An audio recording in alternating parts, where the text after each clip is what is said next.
आणि मोहिमेचा जो सकाळी प्लॅन झाला होता तो अर्धवट राहिलेला, तो आता चाललो आपण उंबरखिंडला चाललो. सगळे तिकडून आलेत आणि हा जातो रस्ता आपल्या खोपोली साईडला तिकडे आणि हा रस्ता जातो पाली साईडला. तर तिथून थोडा आतमध्ये आलात की या साईडला 4 किलोमीटरवरती आतमध्ये नदीच्या मध्येच उंबरखिंड आहे, जो विजयस्तंभ आहे आपला. तर तिथे चाललो आहे, सगळेजण येतात. तर चला जाऊ आपण तिथे, बघू आतमध्ये जायला पाहिजे.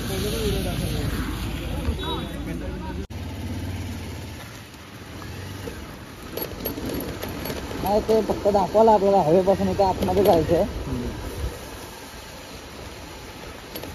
बोललो ना नसेलच का, कारण पाणी मजबूत आहे.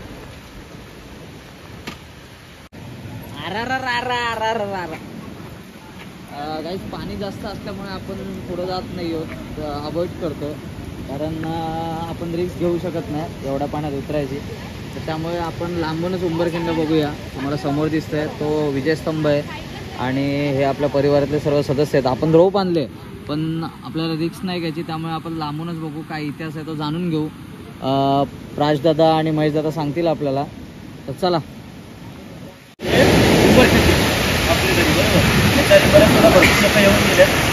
पहिला आपण गेलो मृगगड, त्याच्यानंतर आपला दुसरा जो टप्पा आहे तो आहे उंबरखिंडीचा. बरेच सदस्य आज जे नाही आहेत खरं तर पाहिजे होते, कारण की आपण ही उंबरखिंडीचा अभ्यास म्हणून ठेवली होती. बरेच लोक फक्त गुगलवरती ज्या काही गोष्टी मिळतात तेवढ्या वाचतात, त्याच्यामध्ये सगळं समाधान मानून घेतात. तर ही समरभूमी उंबरखिंड आहे, ही छोटी गोष्ट नाही. तर कमी सैन्याविषयी त्या बुद्धीच्या जोरावरती काय करू शकतो ही उंबरखिंड शिकवते. दुसरी गोष्ट म्हणजे की उंबरखिंडीमध्ये स्वतः महाराजांचे पाय लागलेले, महाराजांनी स्वतःहून या उंबरखिंडीचं नेतृत्व केलेलं अशी उंबरखिंड आहे. ही साधी सुधी गोष्ट नाही आहे. आपल्या आजूबाजूच्या बऱ्याच गावातल्या लोकांना जरी विचार तरी पण समजत नाही बाबा खरंच काय होतं म्हणून, काहीच माहीत नाही. तर आज आपण अभ्यास म्हणून ठेवले तरी बरेच सदस्य आपण यायला पाहिजे, पण त्यांना येताना आलं काही कारणास्तव पावसामुळे. पण ठीक आहे, काय हरकत नाही. मी महेश भाऊ मोहिते यांना विनंती करतो की उंबरखिंडीचा जो काही इत्थंभूत इतिहास तुम्हाला जेवढा माहिती आहे तेवढा सर्वांना सांगू द्या. भाऊ इतर जय शिवराय दादा. सकाळी आपण निघाल्यापासून उशीर झाला जायला आपल्याला, त्याला पण थोडा उशीरच झाला. पण ठीक आहे, सकाळपासूनची मोहीम होती सुंदर आहे. सगळ्यांनी कमीत कमी वेळामध्ये जास्तीत जास्त बघण्याचा प्रयत्न केला. तसा आपल्या इतर सहकार्यांनी माहिती देखील बऱ्यापैकी सांगितली. आणि आता आपण दुपारी या ठिकाणी पोहोचलो आहे. अशी आशा होती की पाणी कमी असेल, आपल्याला पलीकडे जायला मिळेल, दर्शन होईल, पण तसं झालं नाही. हरकत नाही.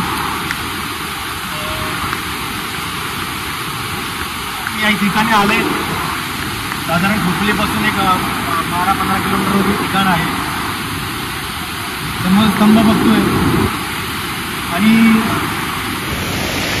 असं वातावरण असलं की अंगात शहारे येतातच, कारण आपण सह्याद्रीत जन्मलो नाही. आपण खरंच नशिबाने आहे की आपण महाराष्ट्राच्या मातीत जन्म घेतला आहे. जगाच्या इतिहासात असा राजा होणे नाही आणि त्या राजाच्या राज्यात आपण जन्म घेतला आहे, खूप मोठी गोष्ट आपल्याला वाटते. युगप्रवर्तक छत्रपती शिवाजी महाराज असं आपण का म्हणतो? युगप्रवर्तक या शब्दाचा अर्थ एवढा मोठा आहे. एका नवीन युगाची निर्मिती त्यांनी केली त्यांच्या त्या कालखंडात. शिवशाही, काही शिवशाहीची तुलना आपण फक्त रामराज्याशी करतो आणि रामराज्याची तुलना ही फक्त शिवशाहीची होती. दुसरी ह्या दोघांना मोजपट्टी नाही, तिसरी मोजपट्टीच नाही आहे जगामध्ये. 2च मोजपट्ट्या, एक तर शिवशाही, रामराज्य, रामराज्याला शिवशाही. युगप्रवर्तक छत्रपती शिवाजी महाराज. जर आपण काय परिवर्तन केलं असेल महाराजांनी, तर हे ठिकाण आपल्याला भरपूर काही सांगून जातं. ज्या चुका ह्या पहिल्या राजांनी केल्या त्या महाराजांनी केल्या नाही, हे ठिकाण आपल्याला दाखवून देतं. कारण पहिल्या राजांमध्ये आता या ठिकाणं आलाय तर महत्त्वाचं असं की ही लढाईची भूमी आहे. एक ठिकाणी इथे लढाई झाली होती.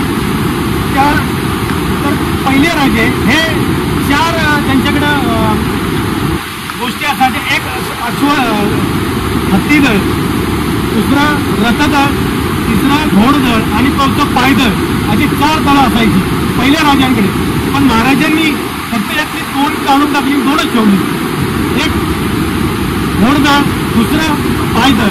घोडदळात जाऊन जिंका लुटायचा प्रदेश आणि पायदळावर जाऊन त्याच्यावर अंमल बसवायचा, ही महाराजांची नीती होती. आणि युग परिवर्तक हे सगळ्यात जास्त महत्वाचं होतं, कारण हा मूलमंत्र त्यांना त्यांच्या वडिलांनी शहाजीराजांनी दिला होता की ज्याचं जेवढं बळकट घोडदळ असेल तेवढा प्रदेश त्याचा असतो. आणि हे त्यांना त्यांच्या वडिलांकडून शिकायला मिळालं. म्हणून एक युगप्रवर्तकमध्ये हा एक खूप मोठाचा घटक आपण मानला जाईल.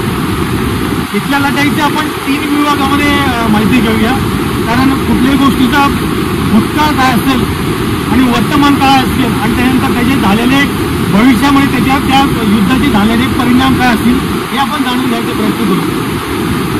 हे युद्ध असं होतं की मोगलांचं आणि महाराजांचं पहिलं युद्ध. तत्पूर्वी बघा, महाराजांनी 1645 जी सुरुवात केली की 1653 पर्यंत महाराजांनी वरचा जो भाग आहे त्याचा देशमुख मंडळी आणि वरचा मावळचा प्रदेश यांना एकत्र करण्याचं काम केलं. नंतर महाराजांनी हे जाणलं की स्वराज्य मोठं होतंय, पण स्वराज्य बोलून चालणार आहे का? स्वराज्य चालतं हे पैशाचे कारण त्यांना पगार द्यायचा, आपल्याला प्रत्येक सैनिकाला पगार द्यायचा आहे, त्यांचं घर चालवायचं आहे. त्याच्यासाठी महाराजांनी जर प्रत्येक ठिकाणी जर असं ठरवलं असतं, सुरत लुटायची, बारसे लुटायचं, जालना लुटायची, बऱ्हाणपूर लुटायचं, तर त्यांना एक राजा, लुटारू राजा म्हणून त्यांना नावाजले गेले असते. म्हणून महाराजांनी ते बाजूला ठेवलं आणि नवीन युगाची निर्माण केली. का तर ह्या भागातून म्हणजे या बाजूला बघा मुंबई नव्हती, इंग्रजांच्या ताब्यात. समोरचा प्रदेश जो होता उरणपासून ते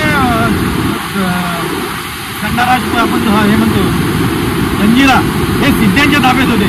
त्याच्या तिथून पुढे जवळजवळ सावंतवाडीपर्यंत हा भाग आदिलशाहचा होता आणि सावंतवाडीच्या पुढचा भाग तो पोर्तुगीजांचा होता. म्हणजे खाली गोवा वगैरे हा भाग सर्व म्हणजे हे. आणि ह्या भागातून हा जो सह्याद्रीचा डोंगर आहे हा कर्नाटकपर्यंत जवळजवळ 950 किलोमीटर लांबी यायची.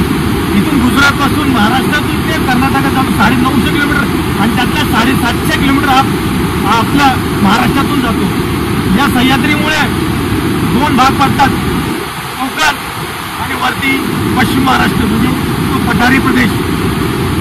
आणि हा कोकण ज्यात पण 3 भाग पडतात. हा कोकण वेगळा, मध्य वेगळा आणि तळ कोकण वेगळा, ज्यात पण 3 भाग आहेत.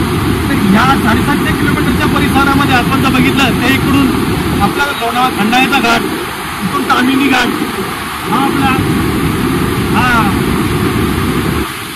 हा पण एक छोटा घाट होता, पण एवढा याचा वापर फार कमी व्हायचा. त्याच्यानंतर पलीकडे गेला तर आपण मोठा घाट जर बघितला तर महाबळेश्वरून जो खाली उतरतो तो पुढे गेला तर राजापूरपासून राजापूर आहे, एक कोल्हापूरच्या अलीकडून आहे, आंबा घाट म्हणून आहे. आणखी पुढे गेला असे बरेच घाट या घाट या सह्याद्रीला जोडण्याचं काम करतात हे घाटमध्ये. आणि पहिली ठराविक बंदरं जी होती, मुंबई बंदर, इकडे दिघीचं बंदर, राजापूर बंदर, अशा सगळ्या बंदरात महाराष्ट्र बंदर होतं. तर या बंदरामध्ये जो व्यापार चालायचा की बाहेरून जहाजं यायची आणि तिथला माल हा देशावर चढायचा, त्याच्यासाठी इथून एक रेव्हेन्यू घेतला जायचा, टॅक्स घेतला जायचा ह्या प्रदेशातून जाण्यासाठी. आणि त्या टॅक्स स्वरूपात आपल्या स्वराज्यात भरपूर पैसा येऊ शकतो याचा विचार करून महाराजांनी 1656 पर्यंत वसईपासून ते राजापूरच्या बंदर हे सगळ्या पूर्ण एकच छत्री अंमल बसवला महाराजांनी. फक्त काही वेळ लागला मोऱ्यांचा प्रदेश घ्यायला, कारण तो मोरे स्वतःचे राज्य होते. तो इतिहास आपण आतापर्यंतकडे गेलो तर नक्कीच आपण त्याबद्दल जाणून घेऊ. साधारण 1656 पर्यंत महाराजांनी हा प्रदेश जिंकला. तोपर्यंत हा प्रदेश सगळा होता आदिलशाहचा. मोगलांशी महाराजांचं बिलकुल माहीत नव्हतं, पण महाराजांना माहिती आहे आज ना उद्या आपल्याला इकडे पण सुरुवात करायची. आणि पहिला छापा महाराजांनी टाकला आहे 1657ला जुन्नरवरती. जुन्नरवरती औरंगजेब हा सुभेदार होता त्यावेळेस, लक्षात ठेवा. औरंगजेब हा सुभेदार होता. 1657ची गोष्ट सांगतो मी तुम्हाला. आणि महाराज छापा टाकण्यामागचं कारण खूप मोठं आहे. त्याचं कारण असं होतं कारण तिकडे शहाजहान आजारी होता आणि मोगलांचा इतिहासच असं सांगतो की वडिलांना बाजूला करून चार जे भाव असतील त्यांच्या मारामाऱ्या करून भांडणं करून खून पाडून जो सत्तेवर बसेल तो राजा होईल. तर त्यांचा पहिल्यापासून त्यांचा बाबरापासूनचा जो इतिहास आहे त्याच्या म्हणजे औरंगजेबाच्या अगोदर 6 छायांनी त्यांच्या 6 पिढ्यांनी त्यांनी तेच केलं आणि त्यांनी देखील तेच केलं. आपल्या 32 नातेवाईकांचा कत्तल करून औरंगजेब तिथं गादीवर बसला आणि त्याला साधारण 2 वर्ष तरी गेली. आणि तो तिकडे जायच्या गडबडीत होता. ते महाराजांनी हेरलं आणि 1657ला शिवनेर जुन्नर जो बाजारपेठ होती ती नुकती त्या महाराजाला 200 घोडे आणि साधारण ₹1,00,000 त्यावेळेस ऐवज महाराजांना मिळाला. पण हे झाल्यानंतर सुद्धा महाराजांनी औरंगजेबाला पत्र पाठवलं आणि चुकून झाल्यासारखं म्हणजे पत्र पाठवलं चुकून झाल्यासारखं त्यांनी सांगितलं आमच्याकडून चुकून घडलं, आम्हाला दिलगिरी व्यक्त केली आणि औरंगजेबाला घाई होती तिकडे जायची दिल्लीला, त्याच्यामध्ये त्यांनी फार काही लक्ष दिलं नाही आणि त्याने तो विषय तिथं थांबला. 1659ला 2 वर्षात आदिलशहाचा सरदार अफझल खान स्वराज्यावर चालून आला आणि त्यावेळेस अफझल खान ठार झाल्यानंतर 2 गोष्टी घडल्या. त्या मोगलांनी असं ठरलं, मोगल आणि आदिलशाह या दोघांमध्ये असं ठरलं की आपण जे महाराजांचं स्वराज्य हे संपवायचं. पण त्यावेळी त्यांनी काय केलं, आदिलशहाला तर माहिती आहे की त्याचे 2 सरदार तिथे गेलेले, एक तर अफझल खान गेलाय, दुसरा सिद्धी जोहरचं काम हे झालेलं आहे. त्याच्यामुळे 2 गोष्टी अशा घडल्या की मोठा फटका हा आदिलशाला बसलाय पण अजून मोगलांना असा फटका बसला नव्हता. मग त्यांनी असं ठरवलं की आपला एक सरदार औरंगजेबाने ठरलं की मामा शाहिस्त खान त्याला पाठवायचा आहे. औरंगाबाद जे आत्ता संभाजीनगर म्हणतो त्याचा सुभा हा शाहिस्त खानाकडे होता आणि त्याला स्वराज्यावर पाठवलं. स्वराज्यावर येताना औरंगजेबाने मामाला शाहिस्त खानाला एक गोष्ट सांगितली की आपण फक्त दाखवायचं, आपण शिवाजी महाराजांना संपवायचे पण त्याचबरोबर आपण प्रदेश पण घ्यायचा आदिलशहाचा पण. आणि हे महाराजांनी हेरलं आणि बरोबर महाराजांना, कारण आपण म्हणतो मगाशी म्हटल्याप्रमाणे युग परवडतं का म्हणतात आपण, कारण एकाच वेळेस दोघांना पण महाराजांनी ज्यावेळेस अंगावर घेतलं तर आदिलशाही पण अंगावर घेतले आणि मोगल पण अंगावर घेतले. आणि बरोबर त्याच वेळेस मामा आलाय आणि डेरा लागलाय पुण्यामध्ये लाल महाराज, जिथे महाराजांचं बालपण गेले. आणि आल्यानंतर त्यांनी काय केलं, तो ह्या कारतलब खान जो आहे तो ज्या खिंडीत महाराजांनी त्याला पराजित केलं त्याच कारतलब खानाला त्यांनी परिंड्यावर पाठवला. परिंडा हा आदिलशहाचा किल्ला आहे बघा, आणि त्या किल्ला तो पाठवला आणि स्वतः मात्र गेले चाकणला. आपण जो चाकणचा किल्ला बघून आलो साधारण जूनमध्येही त्यांनी जूनमध्ये मोहीम लावली आणि ऑगस्टमध्ये 56 दिवसांनी तो किल्ला मिळाला आणि त्याच वेळेस परिंडा किल्ला कारतलला खानाला मिळाला. म्हणजे एका वेळेस 2 विजय मिळाले पण ते कोणाचे होते, ते त्यांचे घेतलेले, आदिलशहाचे घेतलेले. त्याच्यामुळं एक वेगळंच मास शाहिस्ते खानावर चढलं की आता आपण खूप मोठे झालो. तर दुसरा याचा फायदा महाराजांना झाला, कारण महाराजांनी त्यावेळेस बऱ्यापैकी पूर्ण स्टडी केली होती त्यावेळेसची शाहिस्ते खानाची. आणि त्याचबरोबर ह्या आता तो पूर्ण भाग झाला. आता आपण लढाईबद्दल गोष्ट करू. लढाईत प्रामुख्याने नावं घेतली जातात. कारतलब खान उझबेक, म्हणजे उझबेकिस्तानमधून जो आला होता म्हणजे उझबेक त्याला पाचपुरती गरज लागते. एक रायबागन म्हणून एक स्त्री आहे त्याच्यामध्ये, रायबागन स्त्री, तिचा नवरा उद्धव रामाजी ही एक तिचा नवरा आहे आणि त्याचा उत्तम फारसी भाषा येत होती. त्याच्यामुळं तो फारसी भाषा उत्तम बोलत असल्यामुळं आणि लिहित असल्यामुळे मोगलांच्या दरबारी तो फारसी ट्रान्सलेशनसाठी त्यांचा उपयोग व्हायचा म्हणून मोगलांच्या दरबारी त्याला चांगला वचक होता. आणि नंतर मग पुढे औरंगजेबाने मध्य प्रदेशमध्ये बराकपूर जे आहे म्हणजे मोगलांचं दक्षिणेतला मोठा सुभा जो म्हणला जायचा तो त्यांना दिला होता. तो वारल्यानंतर त्यांच्या नावावर रायबागेच्या नावावर दिला होता. तर ती सरदारी कारतलकडे सैन्यात घेण्यात आली आणि 30,000 सैनिक हे त्याच्यात मुक्तरत करण्यात आले. तर त्यांचं असं होतं की निघायचं पण जायचं कुठे हेच माहीत नव्हतं. तर ती खालापूर खोपोलीकडून उतरायचे खाली का पलीकडून निजामपूरवरून उतरायचे. पण त्याला ज्या माणसाने त्याला हा रस्ता सांगितला असेल त्याला खरं तर नोबेल प्राईज दिलं पाहिजे. पण तुम्ही जर आला ह्यासाठी आपण एखादी मोहीम लावू पण की नागपणीकडून खाली जाऊ उतरतो साधारण इथे यायला आपल्या मुलाला साधारण 2 ते 2.5 तास लागते आपल्या मुलाला चालत यायला. तर मग 30,000 सैनिक नामदार केलं. त्यांची अशी इच्छा होती की इथे यायचं आणि असं परत जायचं आणि महाबळेश्वर पाडून परत वरती काढायचं असं त्यांचं ठरलं होतं. म्हणजे महाराजा हा प्रदेश जिंकत जायचा. आणि महाराजा जेव्हा ते सैनिक निघालं तेव्हा ते लोहगड आणि विसापूरच्या मधून आलं. लोहगड आणि विसापूरला हे महाराजांच्या हाताखाली शहाजीराजे जे आदिलशाहचे किल्ले होते पण महाराजांनी जिंकलेले किल्ले होते. आणि त्यांनी त्याला एवढं तरी कळालं मग आपण दोन्ही किल्ल्याच्या मधून निघाले सैन्य 30,000 आणि दोन्ही किल्ल्यात कुणी आक्रमण आपल्याला गरज नाही आहे. एवढं जर खरं तर तो युद्धनीती तज्ञ असता तर त्याला नक्कीच कळलं असतं की आपल्याला आता मारत नाही, कोण तोफ पळा टाकत नाही, कोण तलावर घेऊन मारायला येत नाही, कोण दगड मारत नाही. तर आपण त्याला असं वाटतं तो गैरसमज झाला की मारले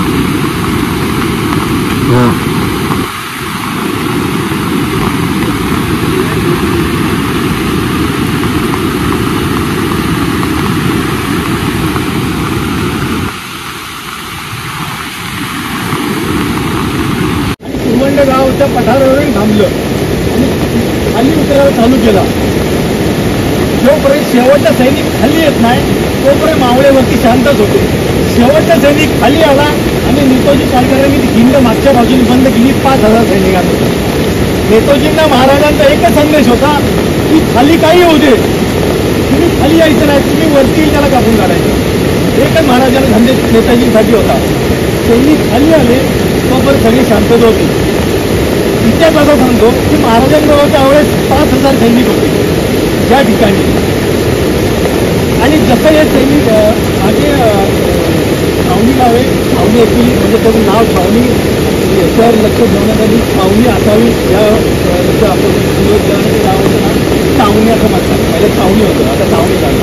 आणि ही ठाकूरवाडी. तर पहिलं तो ठाकूरवाडी आणि शेवटचं तो छावणी गाव. म्हणजे असं 30,000 सैन्य असं पसरलं होतं. जोपर्यंत महाराजांची इशारत होत नव्हती तोपर्यंत महाराजांचं सैनिक इथल्या बऱ्याच झाडाझुडपामध्ये दोन्ही बाजूला महाराजांचं सैन्य थांबलं होतं. तशी महाराजांची इशारा झाली तशी काही लोकांनी काही मावळ्यांनी शिट्या शंख आणि तुताऱ्या या बरोबर आणल्या होत्या आणि त्यांनी ते वाजवायला चालू केला. सगळ्यात मानसशास्त्र तज्ञ महाराजांचे मानसशास्त्र तज्ञ जबरदस्त मानसशास्त्र.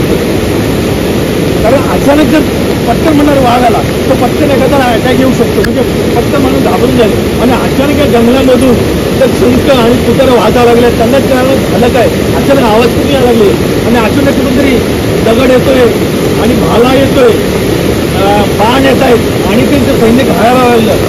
जवळजवळ 6 तास हे युद्ध चाललं होतं. समोरची लढाई नव्हती. हे गनिमीकाव्याचं लढाई होती. आणि गनिमीकाव्या म्हटल्यानंतर महाराजांचे एकच धोरण आहे कमीत कमी सैन्याची कमीत कमी वेळेमध्ये शत्रूचा जास्तीत जास्त कसा पराभव करता येईल ते महाराजांच्या गनिमीकाव्यात आपल्याला आपण शिकले. आणि तेच बघितलं बरोबर 6 तासांनी युद्धात 5 तास झाले. आणि त्यावेळेस तर रायबागांना देखील कळायला सातारला सांगल्यानंतर कळालं की आपण इथून आता जिवंत जाऊ शकत नाही. कारण अर्ध्याहून जास्त सैनिक आपले एकतर गेलेले तर आहेत किंवा त्यांना जखमी एवढ्या हात मोडल्या, कोणाचा पाय मोडलाय आणि कोणाला डोकी फुटली, कोणाला डोळ्यात दगड लागलेला असे लेखी नोंदी पण आहेत आपल्या पुस्तकांमध्ये. आणि अशा अवस्थेमध्ये त्यांनी ठरवलं की आपण जाऊन आपण एकच पर्याय राहिला आता इथं जीव शरणागती पत्करावं लागेल, दुसरं काही करू शकत नाही. आणि मग जास्तपणाने आपला एक वकील महाराजांकडे पाठवला आणि तो सफेद कलरचा झेंडा घेऊन ध्वज घेऊन सफेद ध्वज असतो की बाबा आम्ही शरण आलो तर ते प्रतीक आहे सफेद ध्वज. आणि तो घेऊन तो महाराजांसमोर आला. त्यावेळेस त्या वकिलांनी नंतर जेव्हा परत पुण्याला गेले त्यावेळेस त्यांनी वर्णन केले की त्यांनी जेव्हा महाराजांना बघितलं तेव्हा महाराजांचं रूप कसं होतं. महाराज एका अरबी सफेद कलरच्या अरबी घोड्यावर बसले होते. अरबी घोडा असा असतो त्याची पाठ ही रुंदाण असते आणि पाय वगैरे आपले जनरली आपले जे घोडे असतात त्यापेक्षा पाय जरा मोठे असतात, जाडे असतात. अरबी घोड्या महाराज होते, पांढरे शुभ्र कलरचा अरबी घोडा आहे. महाराजांनी नेहमीची वस्त्र घातली आणि ती सफेद कलरची, पूर्ण सफेद कलरचे. महाराजांनी अंगावरती चिंचट घातले, डोक्यावर सूर्यकिरण घेतले आणि त्याच्याबरोबर महाराजांचं नाक आहे, त्या महाराजांच्या नाक्याच्या वरती बरोबर ते सूर्यकिरणाचं लोखंडाचं तो असं आवरण आलं असं प्रॉपर. आणि तो चुरा वगैरे महाराजांचा जसा आहे तसंच आहे. महाराजांच्या कमरेला तलवार आहे, पाठीवरती ढाल आहे, ढाल आणि तलवार चौदा. आणि विशेष म्हणजे महाराजांच्या चेहऱ्यावरती बाण देखील आहेत आणि भाषामध्ये बाण असं वर्णन त्यांनी लिहून ठेवले महाराजांनी त्यांनी ह्या. आणि नंतर एवढं झाल्यानंतर त्यांनी सांगितलं असं असं आहे, आम्ही शरण आलोय तुम्हाला. तर महाराजांनी त्याला शरण दिलं, पण एकच सांगितलं की तुम्ही जे आणलंय ते सगळं इथेच ठेवायचंय, फक्त अंगावरच्या कपड्यांशी तुम्ही परत जाऊ शकता. महाराजांनी धर्मवाट दिले. धर्मवाट याचा अर्थ तुम्ही कपड्यांनी सोडून कपडे घालायचे आणि फक्त जायचं. बाकी सगळं सोनं, नाणं, चांदी, हिरे, मोती, तोफा, दारुगोळा, शस्त्रास्त्र जेवढं काय आणले ते सगळं इथं ठेवायचं आणि तुम्ही परत जात असाल तर मी तुम्हाला धर्मवाट देतो. आणि प्रत्येक धर्मवाट फक्त महाराजांनी दिले. महाराज एकच त्यांनी डायरेक्ट विषय देऊ शकत होते, बाकी कोणालाही अधिकार नव्हता. सेनापती असो किंवा काय, फक्त महाराजांनी त्यांना धर्मवाट दिले. का त्याचं कारण तो खूप मोठे म्हणजे दुर्गावी परिणाम करायला, कारण तो औरंगजेबाचा सरदार होता. जर महाराजांनी त्याला मारलं असतं आणि त्यावेळेस महाराजांचं प्रभुत्व एवढं नव्हतं की डायरेक्ट जर औरंगजेबचा चालून आला तर त्यावेळेस महाराज स्वराज्य टिकलं नसतं. म्हणून महाराजांनी हे आदिलशाह सरदार असं महाराजांनी त्याला ठार केला असता. की आपण अफजल खानाच्या प्रकारात दिसलं आणि सिद्धेश्वरच्या प्रकारात पण सगळ्यात ही मोठी म्हणजे त्याचा दूरगामी परिणाम असला आला. तर त्या ह्याच्यामध्ये महाराजांना बरीच काही साधन संपत्ती मिळाली आणि त्याचे जे कपडे वगैरे जे मिळाले, ते कपडे वगैरे पण मिळाले. त्याचा वापर नंतर आपण ह्याच्यामध्ये साहित्य गणाचा छापा पडला, त्याच्यात आपण त्यांचे कपडे घालून वापर म्हणजे ते जवळजवळ 1000 सैन्य आतमध्ये दिले तर ते कपडे घालून पण देखील दिले. आणि याचा दूरगामी परिणाम असा झाला की अफजल औरंगजेबाला तसंच इतर शाळांना पण म्हणजे जो इतर लोकांना जो धक्का बसताना तो यांना एवढा बसला की 30,000 सैनिक अवघ्या 5,000 सैन्यानिशी हारते आणि परत येते माघार येते. आणि ही खूप नामुष्की झाली औरंगजेबाला आणि ती कायम चालत राहिली त्याला.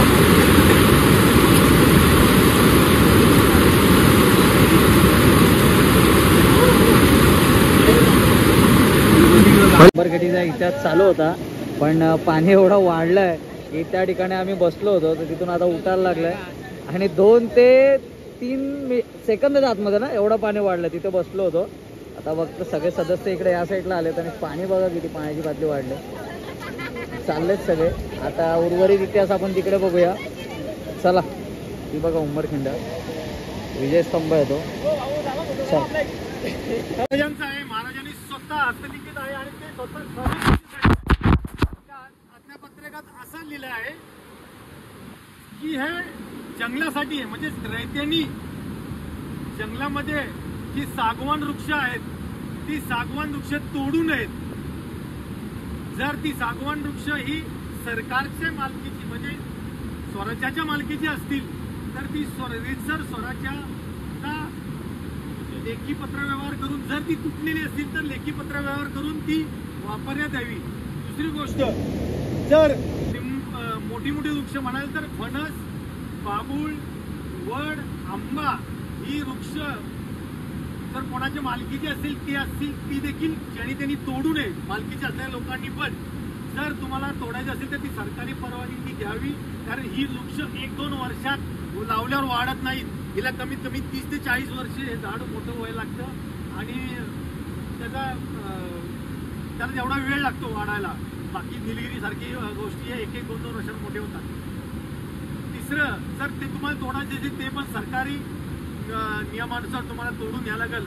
आणि जर तुम्हाला घर बांधणीसाठी किंवा इतर कामासाठी जर वृक्ष पाहिजे असतील तर तुम्ही ती परराज्यातून आणावी आणि साधा त्यासाठी मदत हे स्वराज्यातील सरकार या ठिकाणी तुम्हाला करतील असं अद्यापर्यंत या बाजूला आहे. आणि या बाजूला या इतिहास जो घडला त्याबद्दलची माहिती आहे. आणि त्याच्यावरती बघा या युद्धामध्ये वरती बघा ढाल आहे, तलवार आहे, धनुष्य आहे, भाला आहे. म्हणजे या युद्धामध्ये कोणकोणती शस्त्र जास्त वापरली गेली त्याचं हे प्रतीक आहे. ही सर्व शस्त्र महाराजांनी केली. समोर महाराजांचं बघा तर महाराजांना अश्वरूढ आहे आणि त्याच्या मागच्या बाजूला 2001 रोजी इथे लोणावळा शिवदुर्ग प्रतिष्ठान आणि चावडी गाव ग्रामस्थ यांच्या संकल्पनेतून 2001ला असं ठरलं की इथं एक स्मारक व्हावं. 2003ला या ठिकाणी भूमिपूजन झाले आणि 2007ला एक दैदिप्यमान स्मारक इथे उभं राहिलं. त्या ठिकाणी आपण एक त्याचं जे साक्ष जे उभं आहे. इतिहास आपण नेहमी म्हणतो, आपण लिहिण्यात पण इतिहास घडतो तो रक्ताच्या थेंबातून, ना की अत्तराच्या आणि गुलाब पाण्याचं शिरकावातून. हे आपल्याला वारंवार या अशा गोष्टीतून नक्कीच बघायला मिळतं. तर छोट्याशा इतिहास सांगण्याची एक मला संधी दिली त्याबद्दल मी सगळ्यांचं आभारी आहे. आणि जर तुम्हाला काही प्रश्न विचार असतील तर फक्त उंबरखिंड लढाईबद्दल तुमच्या माझ्याकडून काही सांगण्याचं राहिलं किंवा तुमच्या मनात काय असेल तर तुम्ही थोडे काही प्रश्न विचारू. मला अपेक्षा आहे की 50 प्रश्न देऊ शकतो.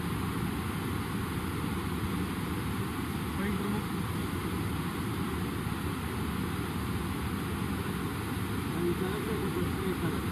उंबरखिंडीबद्दल काही डाऊट असू दे फक्त उंबरखिंड